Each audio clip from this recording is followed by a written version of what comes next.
আল্লাহ বলে বান্দা মসজিদ থেকে ডাকছি আমি আল্লাহ, বারবার ডাকছি বান্দা, বারবার ডাকছি। ফজরে ডাকলাম, জোহরে ডাকলাম, আসরে ডাকলাম, মাগরিবে ডাকলাম, এশাতে ডাকলাম, আসলি না।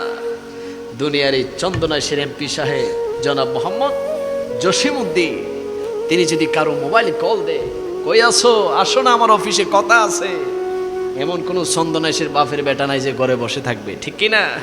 যদি একটা কল দেয়, উনি কল না দিয়ে ওনার পিএসও যদি কল দেয়, কই আসো, আসো, দরকার আছে, এমন কোন বাপের বেটা আছেন যে গাদ্দারি করে বসে থাকবে? আছেন?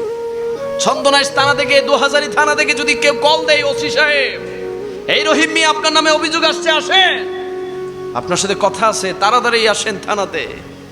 আসেন কেউ এখানে পালাই যাইবেন? যেতে হবে কি হবে না? আল্লাহ বলে বান্দা চেয়ারম্যান ডাকলে চলে আসো। কোন বন্ধু যদি বন্ধুর নাম্বারে মোবাইলে যদি কল দেয়, ধরতে না পারলে ঘরে এসে যখন দেখে মোবাইলে কল আসছে বন্ধু, সাথে সাথে ব্যাক করে, টাকা না থাকলে টাকা ঢুকাই ব্যাক করে। বন্ধু কল কেন দিছিলি, কি হয়েছে? আমি ব্যস্ত ছিলাম, ওয়াশরুমে ছিলাম, বাইরে ছিলাম, কি হয়েছে বল না।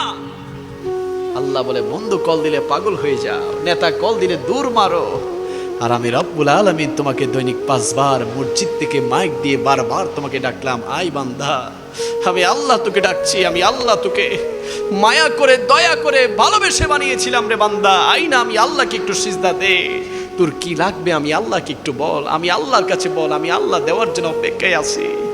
আমরা যাচ্ছি না, আমরা রবের ডাকে সাড়া দিচ্ছি না। আল্লাহ বলে দুনিয়াতে আমি ডাকি, আমি আল্লাহর ডাকে সাড়া দিলি না, কবরে তুই ডাকবি, আমিও সাড়া দিব না, হাসরে মিজানে ফুলসিরাতে তুই আল্লাহ আল্লাহ বলে ডাক দিবি, আমি আল্লাহ সাড়া দিব না।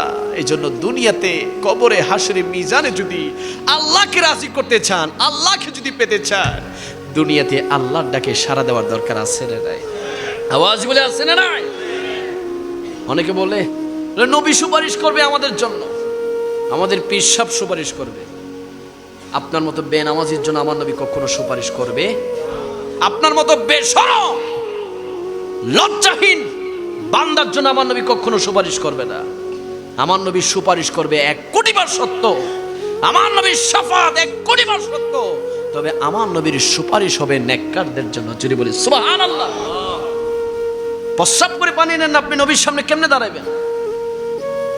আপনার গায়রত নাই, আপনার স্ত্রী বেপরদায় ঘুরছে, আপনার সন্তানে ইহুদি নাসারার জন্য পাগল হয়ে গেছে, আপনার নামাজের খবর নাই, আপনি হারাম খাচ্ছেন, সুদে টাকা লাগাইছে, আপনি আবার নবীর সুপারিশ আশা করেন?